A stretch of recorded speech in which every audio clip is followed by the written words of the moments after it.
시어머님이 장롱을 열고 보자기 안에 고이 쌓아두었던 나무 상자 하나를 꺼내셨어요. 어머님, 이게 뭐예요? 완전 골동품 같은데요? 혹시 집안 대대로 내려오는 가보예요?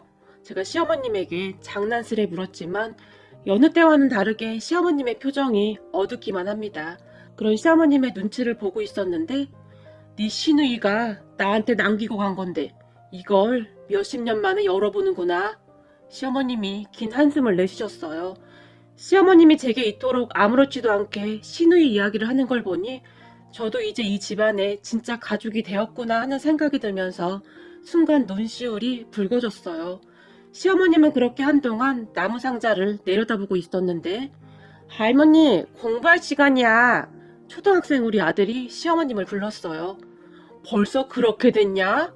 시어머님이 우리 아들에게 물었고, 할머니, 학생은 공부할 시간을 잘 지켜야 하는 거야. 알겠어. 할미가 금방 가마. 우리 아들의 말에 시어머님이 나무 상자를 다시 보자기에 고이 싸서는 장롱 깊숙이 밀어넣으셨어요. 그리고는 급히 거실로 나가서 책과 연필 그리고 노트를 꺼내서는 우리 아들 옆에 자리를 잡고 앉으셨어요. 그렇게 시어머님이 자리에 앉으시자마자 우리 아들이 할머니, 내가 내준 숙제는 다 했어? 숙제? 에구머니나, 이 할미가 숙제를 깜빡했구나. 뭐야, 내가 숙제는 꼭 해야 하는 거라고 했잖아. 우리 아들이 시어머님에게 잔소리를 하기 시작했고, 아니 그게 말이야. 어제 숙제를 하려고 했는데 누렁이가 자꾸만 밥을 달라고 하지 않겠냐? 그래서 이 할미가 누렁이 밥만 주고 금방 하려고 했는데 그때 마침 저 밑에 진숙이 할매가 마실 가자고 나를 꼬시지 않겠냐? 그래서 저기 노인정에 갔는데 거기서 다들 파전에 막걸리를 먹지 않겠냐? 내가 그 막걸리를 먹고는 헷가닥 정신이 나가가지고 그만 잠이 들어버렸구만. 무슨 놈의 막걸리가 그렇게 독한 것이요? 우리 아들이 내준 숙제를 못한 것에 대해 시어머님의 긴 변명이 이어졌는데요. 그런 시어머님의 변명을 듣던 우리 아들이 저를 보며 엄마, 헷가닥이 뭐야? 라고 물었고 제가 미처 말하기도 전에 호성아, 너 헷가닥이 뭔지 모르는구만? 무슨 놈의 선생님이 헷가닥도 모르는 거냐? 시어머님이 아들을 바라보며 의기양양한 표정을 지었어요. 자, 내가 알려줄 테니까 잘 들어봐. 헷가닥이라는 말은 정신이 헷가닥 나가다. 이 말은 정신이 하나도 없이 맛이 같다는 이 말이요. 시어머님이 신이 난 채 아들에게 설명을 해줬는데 이미 자존심이 상할 대로 상한 아들의 표정이 좋지 않았어요. 그리고 시어머님의 공부 시간은 그렇게 벌써 15분 이상이 지나가 버렸고 시어머님과 아들의 공부 시작 시간은 항상 그렇게 뭔가가 참 복잡했어요. 잠시 우리 가족 소개를 하자면 우리 시어머님은 시골 마을에서 홀로 지내고 계신답니다. 그리고 우리 부부와 아들은 서울에서 지내고 있는데 아들 방학 기간 내내 저와 아들은 시어머님이 계신 시골 마을에 내려가서 같이 지내다 오곤 했어요. 우선 그곳 공기가 너무 좋았고 온통 푸르름으로 뒤덮인 산과 나무들 그리고 새소리와 개구리 소리 그러한 자연의 소리가 너무 좋았거든요. 무엇보다도 저는 우리 아들이 학원이나 다니면서 방학을 보내게 하고 싶지가 않았어요. 잠시나마 자연 속에서 그리고 할머니 품속에서 쉬어갔으면 했거든요. 엄마 아빠의 사랑도 많이 중요하겠지만 무조건적으로 아낌없이 사랑해주는 할머니의 사랑도 아들에게는 절대 빼놓을 수 없는 중요한 것이었으니까요. 그렇게 우리 아들과 저는 방학이 되면 우리 시어머님 집에 내려와서 지냈고 매주 주말이 되면 남편도 내려오곤 했어요. 우리 아들은 그 시골 마을에서 마음껏 뛰어놀았고 하루 종일 땀 범벅에 흙투성이가 되곤 했지만 마냥 행복해했어요. 그러던 어느 날 시어머님이 나 한글 공부 배우러 다닌다 라는 말을 했는데 한글이요? 제가 놀라서 물었어요. 그래, 내가 한글을 몰라서 우편물이 와도 못 읽고 맨날 여기저기 물어봐야 하고 그렇지 않았겠냐. 근데 저 밑에 마을에 관해서 한글을 가르쳐준다고 하지 않겠냐? 처음에는 다 늙어 빠져서 뭔 놈의 한글을 배우나 했는데 나 같은 할매들이 꽤 많이 모이더구나. 저기 30분이나 떨어진 마을에서 혼자 걸어오는 할매도 있더구나. 시어머님이 신이 난 채 말을 했는데 정말 잘하셨네요, 어머님. 배우는데 나이가 무슨 상관이에요. 공부는 평생 하는 거라고 하잖아요. 그렇지. 내가 창피스러워서 너한테 말 안 하려고 했는데 난 네가 그리 말해줄 줄 알았다. 고맙다. 고맙긴요. 근데 어렵진 않으세요? 여기 있는 동안 제가 가르쳐 드릴까요? 제가 시어머님에게 물었는데 옆에 있던 우리 아들이 할머니, 내가 가르쳐 줄게. 나 한글 진짜 잘해. 호성아, 니는 네 할미가 한글 모르는 게 창피하지 않는가? 시어머님이 아들에게 조심스럽게 물었고, 아니, 그게 왜 창피해? 우리 선생님이 모르는 건 창피한 게 아니라고 했어. 그리고 우리 할머니는 세상에서 제일로 멋진데 왜 창피해? 우리 아들이 엄지손가락을 치켜들며 말했고, 그런 아들의 말에 시어머님의 눈시울이 붉어졌어요. 그 뒤 우리 아들이 시어머님의 한글을 가르치기 시작했는데요. 그런데 생각보다 잘 가르쳤고, 시어머님과 우리 아들은 책과 노트를 펼쳐놓고는 공부 삼매경에 빠지곤 했어요. 우리 시어머님의 연세가 7순이 넘으셨는데 어찌된 일인지 그때 당시 한글을 못 배우셨다고 하셨어요. 아무래도 집안 형편이 어렵다 보니 그랬던 것 같은데 그렇게 한글을 배우게 된 시어머님은 아주 열정적이셨어요. 할머니 봐봐. 쌍디귿에다 어를 붙이고 밑에다 기역자를 하면 할머니가 좋아하는 떡이 되는 거야. 아이고 세상에나 이게 떡자구만. 그동안 떡을 그렇게 많이 먹었는데 이제야 떡자를 배우는구만. 이라며 시어머님의 눈이 반짝반짝 빛나셨어요. 그러던 어느 날 시어머님과 우리 아들이 뭔가를 열심히 쓰고 있었는데 자 봐라. 이 할미가 불러주는 대로 써야 해. 알겠냐? 응 알겠어. 불러봐. 진숙이 할매 보거라. 이 썩을 놈의 여편네야. 나도 이제 한글 배우니까 좀에만 기둘려라. 내가 한글 배워서 그동안 네가 나한테 했던 서름 다 갚아줄라니까. 쭈그렁탱이 할망구야. 자랑질 좀 그만해라. 너 자꾸 그러면 내가 네 대갈배기를 날려버릴 거야. 시어머님이 우리 아들에게 불러줬고 할머니 근데 썩을 놈의 여편네는 나쁜 말 아니야? 그리고 쭈그렁탱이도 나쁜 말 아니야? 아니 그게 왜 나쁜 말이야? 나쁜 말 아니야. 우리가 맨날 쓰는 말인데? 아닌데 이거 분명히 욕 같은데? 우리 학교 선생님이 욕 같은 것 막 하면 안 된다고 했는데? 우리 아들이 잠시 고민에 빠져 있었고 욕 아니라니까. 그 썩을 놈의 옆에 내가 나한테 맨날 그렇게 불렀다니까. 그리고 진숙이 할매는 쭈그렁탱이보다 더한 말도 하는데 나는 그것도 못하면 억울해서 어쩌냐? 니는 이 할미의 하나뿐인 손자가 그것도 못해주냐? 우리 아들에게 서운하다는 듯이 말을 했어요. 그리고 그런 시어머님의 말에 알았어. 내가 할머니니까 특별히 써주는 거야. 근데 이런 말 쓰면 안 좋아. 예쁜 말을 써야 해. 시어머님이 불러주는 대로 노트에 옮겨 적으면서 아들이 말했어요. 진숙이 할머님은 우리 시어머님과 하나뿐인 단짝이신데 잘 지내시다가도 맨날 티격태격 다투곤 하셨어요. 그 이유 중에 하나가 진숙이 할머님은 한글을 잘 아시는데 우리 시어머님은 한글을 잘 모르시니 진숙이 할머님이 그런 우리 시어머님을 항상 놀렸다고 합니다. 그런 두 사람을 저는 그저 바라만 보고 있었는데요.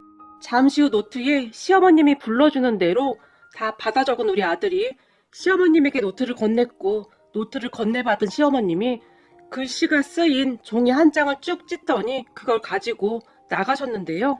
우리 아들도 그런 시어머님을 쪼로로 떨어서 나가버렸어요. 그리고 잠시 후에 우리 아들이 집으로 뛰어들어왔는데요. 엄마 큰일 났어. 우리 할머니랑 진숙이 할머니랑 막 소리 지르고 있어. 아들이 놀란 채 말을 했고 뭐? 그게 무슨 말이야? 몰라. 아까 할머니가 나한테 뭘 적어달라고 해서 적어줬었는데 진숙이 할머니가 우리 할머니한테 막 소리를 지르더니 할머니 얼굴에 물을 뿌렸다니까. 아들이 말을 하고는 제 손을 잡아 끌었어요. 그렇게 저는 진숙이 할머님 댁에 갔는데 두 분이서 소리까지 지르면서 다투고 계셨고 두 분 다 온몸이 물로 젖어 있었어요. 제가 그런 두 분을 말리기 시작했는데 그 순간 진숙이 할머님이 저한테까지 물을 끼얹어 버렸고 이놈의 할망구가 우리 귀한 며느리한테 뭐하는 짓이야? 우리 시어머님이 더 흥분한 채 진숙이 할머님에게 달려들었어요. 제가 그런 두 분을 겨우 말려서는 우리 시어머님을 모시고 집으로 돌아왔는데요. 내가 저 할망구를 그냥 가만 안 둘 거야. 중학교까지 나왔다고 맨날 나한테 함부로하지 않았겠냐? 내가 언젠가는 저 주둥아리를 그냥 확 이라는 말을 하시다가는 우리 아들을 바라보셨는데 할머니 나쁜 말 하면 안 돼. 우리 아들이 시어머님을 쳐다보며 말했어요. 그 뒤 우리 시어머님은 더욱 열심히 한글 공부를 하기 시작하셨는데 우리 아들이 정말 열심히 가르쳐줬어요. 어느 날은 아들이 시어머님에게 손톱깎이라는 단어를 보여주면서 할머니 이거 봐봐. 이거 어떻게 읽는다고? 글쎄 이게 뭐더라? 헷갈리네 라고 말을 하자 아들이 손톱깎이를 찾아서 가지고 와서는 이거잖아 라고 말을 했어요. 그거 스매끼리 아니냐? 내가 그것도 모를까봐? 아니라고. 손톱깎이라고 읽어야지. 근데 스매끼리는 무슨 말이야? 우리 아들이 물었고 네가 지금 들고 있는 게 스매끼리 아니냐? 시어머님이 답답하다는 듯이 대답했어요. 그런 두 사람을 보며 스매끼리는 일본 사람들이 쓰는 말이야. 그러니까 손톱깎이가 맞는 거지. 제가 대답했는데요. 할머니, 한글이 얼마나 대단한 건 줄 알아? 이 세상에 한글보다 더 훌륭하고 멋진 글자는 없어. 그러니까 앞으로는 한글로 읽어야 하는 거야. 알았지? 자, 따라해봐. 손, 톱, 깎기. 아들이 시어머님에게 말을 했는데요. 손, 톱, 깎기라고 아들의 말을 따라하던 시어머님이 그렇구만. 한글이 생긴 게 훨씬 이쁜 것 같구만. 이라는 말을 하며 열심히 노트에 받아 적으셨어요.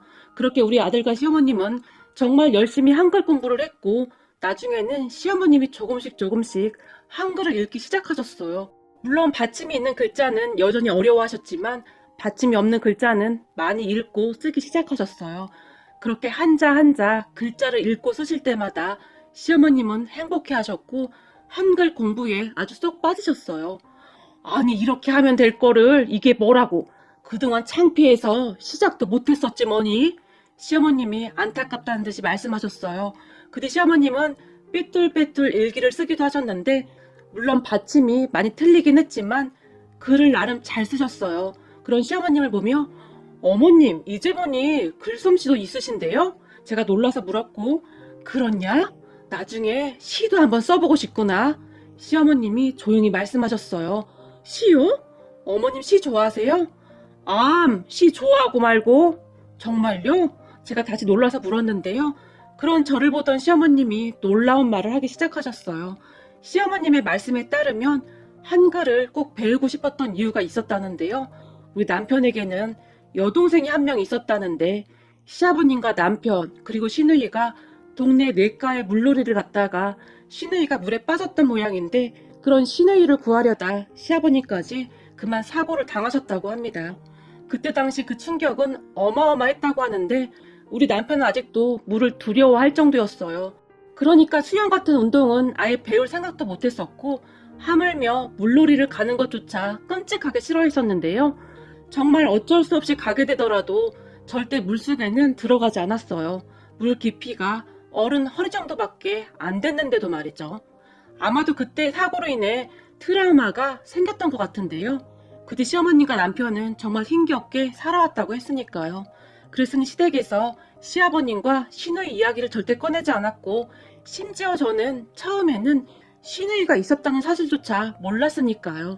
그런데 그날 시어머님이 제게 시 이야기를 하면서 처음으로 시누이 이야기를 하기 시작했는데요. 네 시누이가 책을 그렇게 좋아했다.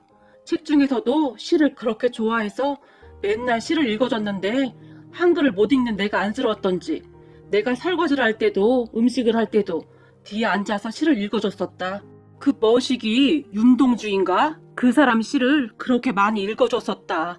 라고 말을 하던 시어머님의 눈에 눈물이 맺혀 있었는데요. 그때 네 시누이가 나한테 한글을 가르쳐준다고 그렇게 말했었는데 아이들은 한글을 뭐하러 배우냐고 내가 화도 내고 그랬었는데 그게 그렇게 생각이 나더구나.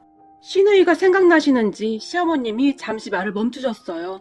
그렇게 얼마 뒤에 우리는 서울로 올라왔는데 어느 날 시어머님에게 전화가 걸려왔어요. 내가 한글을 웬만큼 다 읽을 줄 안다. 시어머님이 자랑까지 하셨어요. 그러다가 다시 방학이 되어 시댁에 내려갔는데 시어머님이 저를 데리고 방으로 들어가셔서는 장롱 안에 그 보자기가 씌워져 있던 상자를 꺼내셨는데요. 여기에 우리 딸이 쓴 일기장이랑 시집이 있는데 내가 혼자 열어볼 수가 없어서 네가 내려올 때까지 기다리고 있었다 라는 말을 하셨어요. 그런 시어머님의 말에 제가 조심스레 보자기를 풀었고 상자를 열었는데 낡을 대로 낡은 일기장과 시집 몇 권이 보였어요. 그렇게 시어머님이 일기장을 들고는 꼭 끌어안으셨는데요. 내가 눈 감기 전에 이 일기장 한번 읽어보고 싶었다. 그리고 우리 딸이 맨날 읽던 이 시집을 나 혼자 한번 읽어보고 싶었어. 그 순간 시어머님의 눈에서는 눈물이 비 오듯이 쏟아져 내렸고 제가 그런 시어머님을 꼭 안아드렸는데요. 뒤에서 그 모습을 보던 우리 아들이 할머니 왜 울어? 아파? 라며 할머니를 꼭 안아줬어요. 그렇게 잠시 후에 시어머님이 조용히 일기장을 넘기셨는데 시간이 많이 지나서 안에 내용이 지워진 부분도 많았지만 다행히 잘 보관이 되어 있었어요. 그런 신우이의 일기장에는 또박또박 정성 들여 쓴 글자들이 가득했는데요. 일기 대부분의 내용이 시어머님에 대한 내용이 많았어요. 우리 엄마는 이라고 시작하는 내용이 많았거든요. 그렇게 시어머님은 돋보기를 쓰신 채 한동안 신우이의 일기장을 읽었는데 가끔은 웃기도 하셨고 또 가끔은 눈물을 훔치시기도 하셨어요. 그러다가는 옆에 있던 저에게 애미야 여기 좀 봐봐라 라며 제게 일기 내용을 보여주셨는데요. 일기장이 워낙 오래돼서 글씨가 지워진 듯 했고 어머님 제가 보기에 거기에는 엄마의 뭐뭐가 맛있었다 그런 내용 같은데요.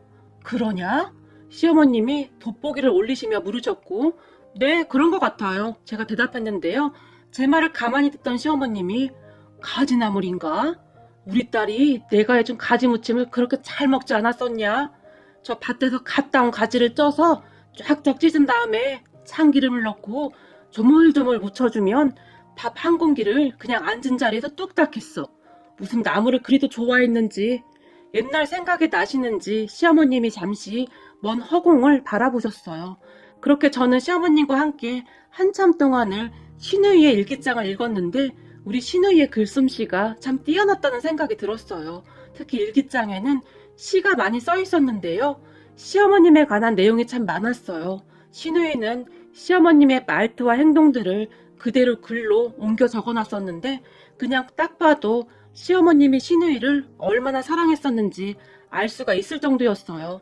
신우이도 그런 시어머님의 사랑을 잘 알고 있었고 시어머님을 정말 많이 사랑했다는 것이 한눈에 보일 정도였으니까요. 어머님, 비록 아가씨가 짧은 생을 살다 떠나갔지만 아가씨는 참 행복했을 것 같아요. 일기에서 어머님이 아가씨를 얼마나 사랑하고 있으신지 그대로 느껴지네요. 아가씨는 참 행복했을 거예요. 순간 제 입에서 그 말이 나왔어요. 그리고는 잠시 후에 시어머님을 보며 제가 어머님, 아가씨가 자주 읽던 시집이 이거 맞죠? 그래, 이거 맞다. 이걸 나한테 그렇게 읽어주지 않았었겠냐?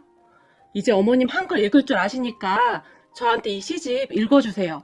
저도 윤동주 시인 엄청 좋아하는데 별에는 밤 그거 읽어주세요. 라며 제가 시어머님의 눈을 바라봤어요. 내가? 아유 남사스러워서 난 못한다. 시어머님이 부끄러우신 듯 머리를 절레절레 흔드셨지만 어머님 천천히 또박또박 읽으시면 돼요. 자 보세요. 별 하나의 추억과 별 하나의 사랑과 별 하나의 쓸쓸함과 별 하나의 동경과 별 하나의 시와 별 하나의 어머니, 어머니. 제가 천천히 시를 읽어내려가기 시작했고 그렇게 시 하나가 다 끝나갈 무렵 세상에 나 어떻게 이렇게 예쁜 글씨가 다 있냐 그래? 정말 예쁘구나. 시어머님이 감탄하셨어요. 그렇게 시어머님은 시 읽는 것에 점점 빠져드셨고 몇 년 후에는 직접 시도 쓰실 정도가 되셨는데요. 제가 정말 놀랐던 것이 시어머님이 쓰신 시들이 정말 훌륭했거든요. 제 눈시울이 붉어질 정도로 아름다운 시들이 많았어요. 거기다 제가 정말 감동받은 시가 있었는데요. 아침 햇살처럼 싱그럽고 아름다운 너는 이라는 첫 줄로 시작하는 시였는데 그 시의 주인공이 바로 저였거든요. 너는 나의 아픔을 감싸주는 소중하고 따뜻한 사람이라고 끝맺음에 되어 있었는데 그 시를 읽으며 저도 모르게 눈물을 뚝뚝 흘리고 말았답니다. 그런 시어머님을 보고 있노라면 아마도 시를 좋아했던 신우이는 시어머님을 닮아 있었던 것이 아니었을까 싶습니다. 그 뒤에도 시어머님은 저와 우리 아들에게 시를 자주 읽어주셨는데 우리 아들의 기억 속에 그런 할머니의 모습이 오랫동안 기억되겠죠. 그리고 그 기억들은 우리 아들에게 아름다운 추억이 되어 삶을 살아가면서 어떠한 어려움이 닥쳐올 때마다 그것을 이겨내게 하는 많은 힘이 되어줄 것이라고 믿어 의심치 않습니다. 남편과 딸을 먼저 보내고 힘든 시간을 보내셨던 우리 시어머님에게 앞으로는 행복한 일만 가득했으면 좋겠습니다. 어머님, 앞으로도 시 많이 써서 읽어주세요. 문득 한글날이 다가오니 우리 시어머님과의 추억이 생각나서 이렇게 글 작성해봤습니다. 시어머님의 말에 따르면 마을 회관에 글을 배우러 오시는 분들 중 8순이 훌쩍 넘은 어르신도 계시다는 말을 하셨는데 배움을 위해 열심히 노력하시는 어르신들의 모습을 보며 큰 감동을 받았습니다. 그럼 마지막으로 우리 시어머님의 말씀을 끝으로 글 마무리하겠습니다. 세상에나 한글이 이렇게나 예쁜 것이었구나. 우리 마을에 간 선장님 말을 들어보니 이 세상에서 한글만큼 훌륭한 글자가 없다고 하더구만. 근데 내가 지금 그 한글을 읽을 수가 있는 거 아니겠냐? 이런 한글을 만드신 세종대왕님께